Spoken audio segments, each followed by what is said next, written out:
everybody, to another edition of the Ripple Intent podcast. I am one of your co-hosts, Kyle Makrowski, and with me, as always, is John Grant. John, please say hello. Welcome, listeners. Great to have you here again. Thank you all. We at Ripple Intent continue to strive to make people better, better people, better teammates, better leaders. And with us today is Sean Williams, who has been on this Ripple Intent journey with us for a long, long time. He's one of our original board members and contributors. He's presented, he does breakfast clubs. He's just super involved in what we do at Ripple Intent. And I'm really glad you're here, Sean. Why don't you go ahead and say hello? Hello, everybody. Glad to be here with you, Kyle and John. Great to have you. Now, you gave a presentation not too long ago at one of our events, and we were talking about trust.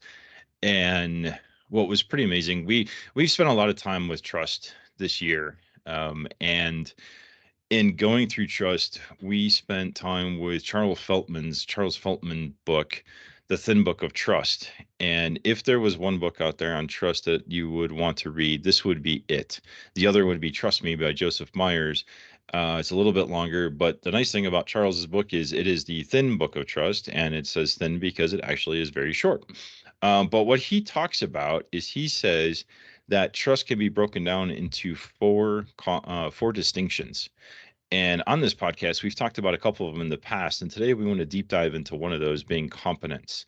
Remember, the four distinctions are sincerity, which is you say what you mean and you mean what you say. There's reliability. You can count on someone to deliver what they promised. There's care, which is we're all in this together. And then there's competence, which is you can do what you say and you can say what you do. That sounds terrible. Let me try that again. Competence. You can do what you are doing or what you propose to do. That sounds much better. And so I'm going to stop there. I'm going to turn over to you, Sean, because you are the expert when it comes to placing competence at the top of the trust. Yeah, thanks. I don't read a lot of books, but I love that one just because of how thin it is and direct it is. So I highly recommend it. And it's not on audio yet, but it's thin enough to where it doesn't need to be. So yeah, competence is of the four traits for trust. I feel like I'm drawn to it because I think it's the most misunderstood of the four traits for trust. And a lot of people just don't realize it's a huge component of your trust towards somebody. And so, competence, when I think about that in our industry, we hear constantly, trust but verify. Our leaders all the time, when they're talking to other leaders in the company, it's like, hey, let's trust our people, but go verify their work. And coming up in the lean kind of mentality and industry of what we do, that trust but verify is a very inefficient way of running a company or a project team. If we're spending time verifying constantly, that's just wasted effort and wasted time. So competence, the trust but verify, you're essentially saying, I trust you, but you're incompetent, right? So how do we focus on that competence piece to build that trust so that we can be efficient and start working towards that? So, in that Ripple Intent event we had, I like to compare it to, you know, uh, giving a child a weapon, right? Or a handgun. If you were to give a 6-year-old a handgun, would you trust that they know how to handle that? Probably not, right? And it's not because they're evil or their intentions are bad. It's purely because they're not trained. Their mind can't handle the reality of the gun and what it can do. So you don't trust them with that gun, but it's not to say that child is a bad person or anything. I think most people, when they think about trust, they just think, whether they care or they're sincere, right? And that's their way of identifying if they're trustworthy or not, but they're not really focused on the competence piece And how can they gain that trust and the competence and getting that person to be competent in their role? Man, there's a lot to unpack there. Let's start with the trust but verify. So, a lot of us would relate that phrase to Ronald Reagan because he's the one that made it famous. But it's actually not his phrase. He didn't come up with that. Brilliant guy, but that's not what he. It's actually a Russian proverb which had initiated, and of course, it came up during the nuclear arms talks during the '80s, which is where it became the most popular with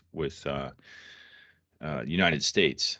And you're absolutely right. It was the I trust you, but I'm going to follow up because if you say you did what you were supposed to do, I still don't trust you because I'm going to verify what you're saying. Some people would say, "Well, I'm like 50% there. I'm 50% trusting you, and I'm just going to kind of spot check just to make sure." Which I know you're you're like, that's still absence of trust. If you gotta follow up when they say, "Trust me, I did it," and you go, let's go double check. That's Yeah, you're saying that's no trust. I am. Yeah. And, you know, as managers or leaders, we feel like we have to do that because our reputation or job is on the line if our employees mess up, right? But I have employees that I trust 100%. I know that if I ask them to do something, they're competent in it, and I don't have to check their work. But there are others that I do have to follow up. I have to read, you know, the report before they send it out or something like that because I know from experience they're not competent in doing that, right? So it's so the reality is I don't trust them to do that specific line of work or whatever. It doesn't mean they're not a trustworthy person, but they're not competent enough to do that specific task, right? And that's where, thank goodness you're there. Yeah. Assuming I'm competent, yes. John, we've So, talked about this before because you have a level of expectation with people where if there is a slight showing that people you work with may be incompetent, you will take that on yourself. oh, for sure, right? I have responsibility as one of my top strengths, and I overcompensate all the time, right? So because like Sean said, right, if especially if you're the an external facing person outside your company, outside your team, then it is your reputation that is on the line. And so, that's a blessing and a burden all at the same time. So I'm curious, Sean. Like, we talk about this in our team a bit. Understanding the level of someone's competence you're working for. So, right, you said you have those handful of people who, I'm going to read the report, I'm going to check things, I'm going to validate. But if they are open and honest with you about their level of competence, about their ability, so you know where the gaps and blind spots are, how does that impact your trust of them? Say that question again, sorry. So, right, if you think you understand maybe they're not as competent as you, right? Yeah, And that's okay. Everyone is at a yeah. different level in the organization. So they don't meet your 100% level of competence, but you understand where they are, what their abilities, what their level of competence is. How does that impact your ability to trust them?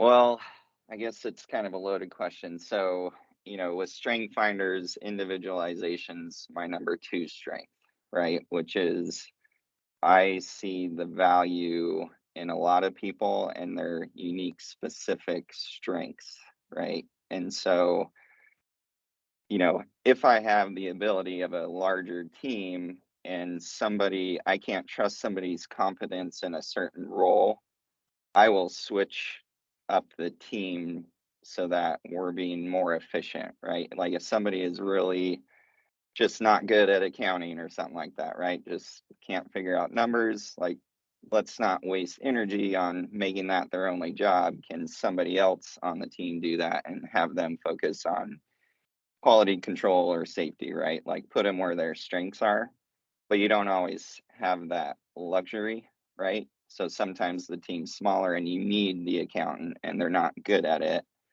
And so it's, I don't believe in what I call the hero trait of somebody on the team's not doing their job. So you're going to go be the hero and just do it for them.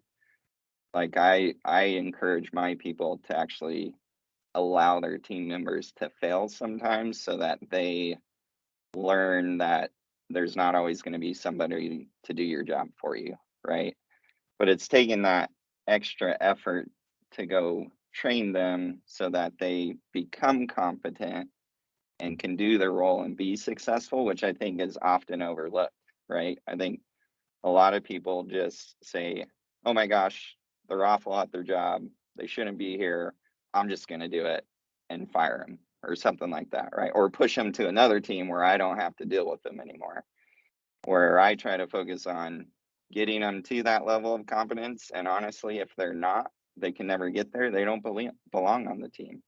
You're doing them a disfavor by keeping them there, and you should really encourage them to either leave their role or the company and put them in a spot where they're going to be more successful in life.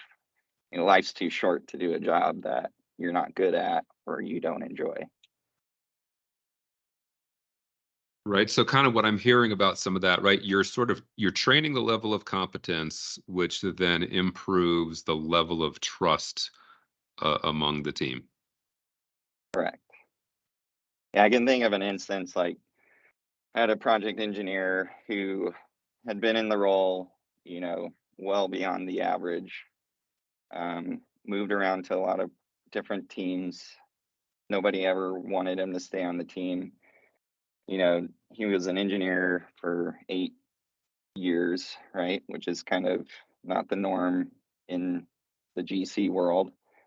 And like meeting minutes, I had to read meeting minutes every time before he sent them out. Which, by the way, if you have a podcast on meeting minutes, I'd love to, give my opinion on that someday. One of the But most useless processes our industry has ever created. Okay, moving on. thank you. Keep Yeah. going. So, anyways, but it was like every week, it was like, man, that was nothing we said in the meeting. Like he didn't care. He was incompetent. Like the wording he used, and care was kind of a factor too. So eventually it came to the point where it's like, yo, you don't want to be here anymore. Like, what do you want to do with your life? And then he eventually, after conversations a month later, decided to move on completely out of the industry. But he went 8 years without ever, anybody talking to him about it, pointing out that he doesn't like his job, he's incompetent in it, as bad as that sounds. But I feel good about it because now he's doing something he loves and he's successful at. So, So what we talk about with the distinctions is everybody is naturally wired to have one of the four as their primary judge. It's what they hold true. So if you have competence is the most important one, then you believe that you have to be competent and then people will trust you. And then you meet people, you expect them to be competent in the role that they're in or the job that they're in or whatever they say they're going to do. You expect them to be able to do that. And so my guess is this guy now being I say entry level, being a project engineer, oftentimes project teams will give a little more leeway on, oh, this is our new assistant, or this is our new project engineer, or this is a new person to the team. Even those people who have competence as a really high barometer or measuring stick for trust, they will give them a little bit of leeway and go, okay, you're new. So I'm going to give mhm, you, a few days, a few weeks, a few months to show and get up to speed, and then you'll be competent. And then I'm going to start judging the heck out of you because right. either you know what you're doing or you don't. But it Yeah. goes pretty quick. And so, how did the people that he was working with, besides you, react to this stuff? Well, the people around him, you know, complained a lot because he wasn't pulling his weight, right? And so they had to jump in for him. Are you asking as a new member to the team? No, just you said he was in there what, 8 years? Yeah, So imagine over that 8-year period, there were I'm guessing there were a lot of superintendents who just had no use for this person at some point. yeah. And that always amazes me is that everybody knows it, everybody's talking about it, but nobody addresses it, right? It's like, well, I just will avoid them and not put anything on their plate because I know they're going to do a bad job, right? So there's no dialogue or anything. It's just allowing that person to do nothing and just sit complacent in his role for 8 years. But you know, I like another example too. You know, I had a leader or a boss that I worked for. And I was a new to my role as a project manager, right? So now I'm in charge of doing profit projections. First time I've ever done it. And my boss, I had asked him like, "Hey, can you know, profit projections are due tomorrow. This is my first time doing it. Like, can you spend time with me to review this? Because I am incompetent." I didn't say that, but obviously I was. And his response was, "I trust you. Like, you're good." I'm like, and to me, all I heard was, "I'm too busy to mentor you or help you, but, I trust you. So go for it." And that's not trust at all, right? He trusts his of the quadrants was Sean cares about it, right? So he trusts me because I'm a caring person and I like to do quality work, but he didn't even factor in the competence piece. I was incompetent to do that and I was asking for help, but he just blew me off. And that was years ago and it still resonates with me. So I try not to do that. Use trust loosely in those terms. So the fact that you're still carrying that's a different podcast. I think Right. but it's absolutely meaningful where you're reaching out for help and it was avoided. And Right. the people who put the competence measurement up front often don't tolerate, oh, you need help? Well, get out of Right. here. I don't have use for you. Um, you clearly, this is your job, this is your role, this is your title, this is what you're supposed to do. You're not actually able to do it, so I don't trust you. Right. And there's a lot of people who jump to that very quick. Now, when you get on an airplane, you want to trust that the pilot is competent. They I don't really care if they're the most caring person in the world or sincere, like, "Oh, I'm glad we're all on this plane together." And I'm like, "You better know how to fly it." I mean, there's some expectation there that not just the pilot, but the airline and everyone else is competent to the point where or they have systems in place to so I trust the airline. I trust that they have systems in place that we will get there safely. Um, but I don't always extend that to people by default. Right. There was somebody I was talking to the other day, and we were talking about I'm a naturally trusting person. When I meet people, I think they're good. I think they're great people. I think in general people are good, and so I trust them. Except for engineers, I don't trust those people. If you say you're an engineer, my experience up to this point has led me to believe that I cannot trust you until you prove your competence. I'm trying not to be offended by that as an engineer. What an opportunity, John. I know. Well, let's wade into that for a little bit. Yeah, I think it could also be detrimental to the success of a team too if I don't want to come off like, "Hey, don't go verify because you should just trust people," right? Like we should all really it's quite the opposite. We should be focused on how do we build that trust by verifying so that we don't have to continue to do it down the road, right? So, let's just take a framing contractor, for example, on a project. They're new to the team, you never worked with them. Should you just trust them or should you go verify? Well, you go verify that, hey, they're laying out the walls where they need to be, etc. And after a while, you stop worrying about it because they've consistently put in the work the way it's shown on the drawings and per plan, right? But if you go out there and you go to verify and 5 of the 20 walls are a foot off or in the wrong place, you're going to continue to follow up and verify because they are incompetent in that layout, right? So then you begin, to your point, all engineers are not trustworthy. It's because of that experience. Like you have 5 framers who continue to do the same thing, you just build that prejudice of framers just are incompetent.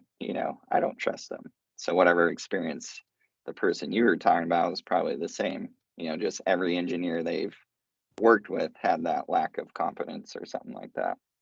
So then on the competence piece though, let's keep going with that example because it's a great one where how much QA QC, how much follow up, how much over the shoulder looking do you have to do, as opposed to if you have competence at the top of your list. If you have reliability, right? Reliability talks about you keep your promises, you meet the commitments that you make, which means along the way you can screw up.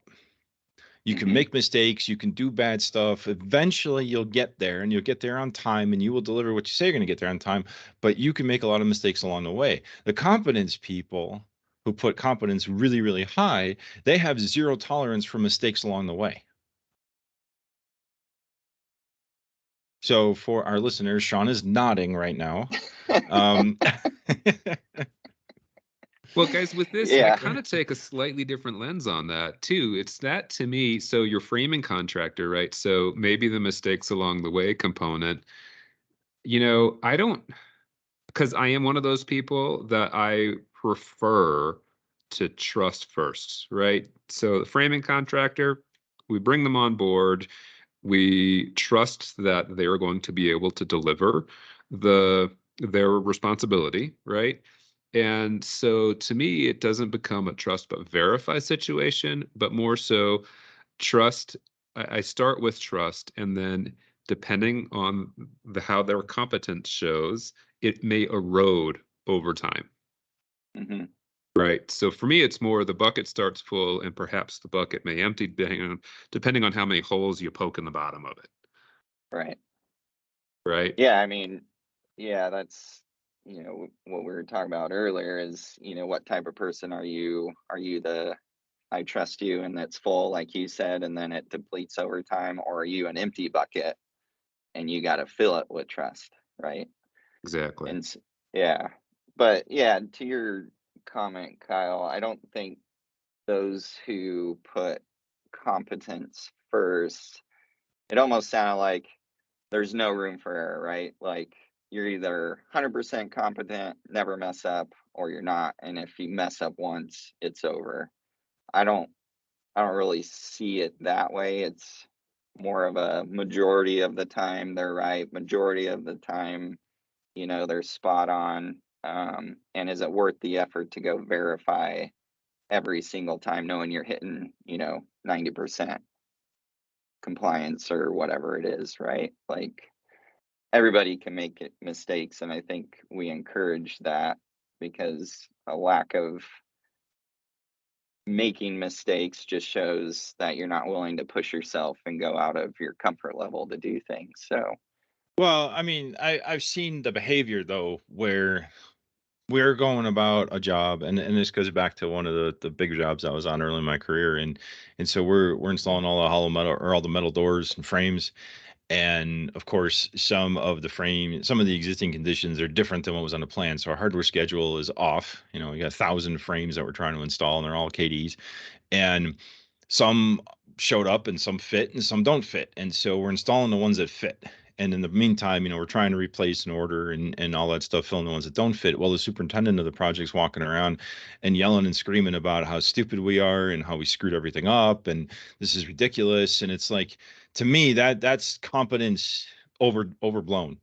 He had an mm-hmm, expectation that you're going to march right down this list. You're going to install all the frames and they're all going to be perfect and they're all going to show up. And if you missed one, there's zero tolerance. And he's the boss. He's going to throw around his weight and make it known that you're an idiot.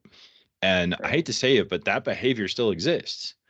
And whether or not it's on a job site or in an office or on a hybrid work environment or on a Teams meeting, that kind of stuff still exists. There is no room for error.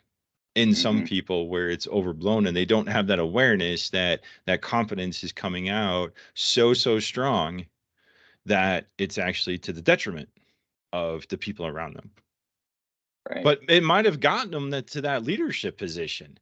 You know, that kind of, you know, head bashing and all that stuff. But we've also seen it too on the other extreme where it's not in how you treat people, but in how you technically perform.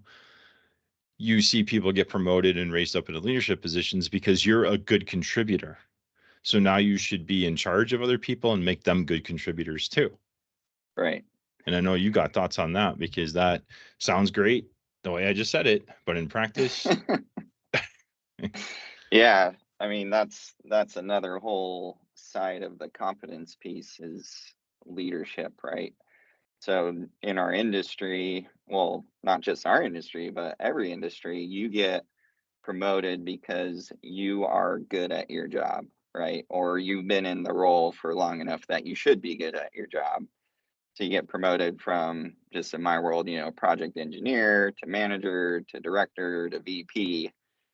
And in every industry, you got those levels to be promoted, and you sadly get promoted to a point beyond your competence. And so you don't move up anymore. So therefore, you're stuck in a role of incompetence because you've now proven you can no longer move up because you're not competent in the role that you're at right now.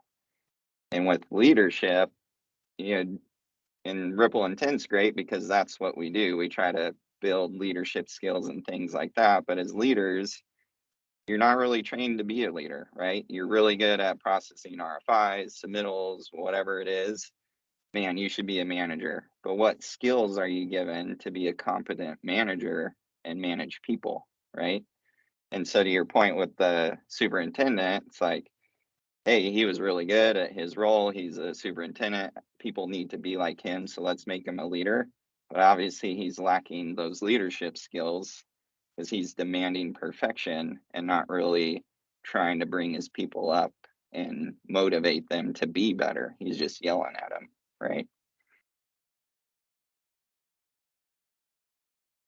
Right, right. That's like it's the terminal promotion, right? So Yeah, you can't it's one thing to get to that spot because you understand process, right? You understand the operation of what your role requires. And perhaps you don't have the people skills or, perhaps the emotional intelligence, right, to understand all those other elements that go around. One of the things that's striking me at the moment is, we talk about so people come in that one particular leader who has been yelling at Kyle for the past 25 years in his head still is um ha- there's an expectation that that person had that came out over time, but how do we teach people to communicate what those expectations are at the outset, right? Before problems ever arise. So if we can all agree that trust is important between people among teams, then right, learning how to communicate what is important to each of us, like what are the four distinctions drive us the most, then we get there faster, right? We can level set early. yeah. so we unfortunately are just about out of time. Um, Before we go, I just want to ask each of you what we usually do, and that is if you could leave one parting thought for our listening audience, what would that be? Sean, we'll start with you. Wow, no pressure. I guess for me, my parting thought would be don't ever say trust but verify again. Really think about what it is you're trying to communicate because believe it or not, like it's a very negative phrase in my experience, the whole trust but verify. If you find yourself saying that, really think about what it is that you don't trust about that person or people that you're leading and really dive into how you can build that verify piece where you don't need to do it anymore. Get them competent, get them trained, or put them in the right role so that you can have a high effective and efficient team without having to waste time on verifying and just fully trust your people.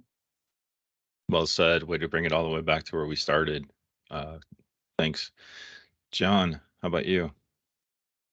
So we all have finite amounts of energy, and we put a lot of energy into whether it's the verification component, you look at it that way, or spending our energy on being frustrated at the people around us, that we think are not as competent as they should be, right? It's all about perception. So I think we have to spend a little time with ourselves to understand where we sit and learn how to communicate that, not just telling people around us that they're incompetent, right? But gaining an appreciation and understanding for where they are so you can learn how to build them to the level of competence if you're in a leadership position. And that'll really push faster down the trust track. How about you, Kyle? I'm going to build on that too, because I think as usual, what we talk a lot about is self-awareness, and I think there's a big component of self-awareness when it comes to trust. What Joseph Myers talks about, and I love the phrase, we feel distrust and we choose to trust. And if you have competence at the top of your list and you are constantly feeling that other people are incompetent, then your distrust level of those people goes sky high. And if you can catch that and be aware that perhaps the way I'm judging myself and judging other people may not be where they're starting from. So if one of the other three distinctions is more important to the person across the table or across the room or standing right in front of you, and you're judging them harshly, is that fair? Is that fair to yourself and is that fair to them? So it's the question of, are you aware that you're feeling it, and can you make the choice in the moment to extend trust by quieting the one that may be overpowering you in the moment? So I just think back to, if that superintendent would go, wow, you guys are doing a lot of stuff and it's completely out of it. It feels very chaotic and out of order, because I thought you would have gone floor by floor, door by door, and do all these installs. Instead, if you would have just said, this is stressing me out, what's going on here?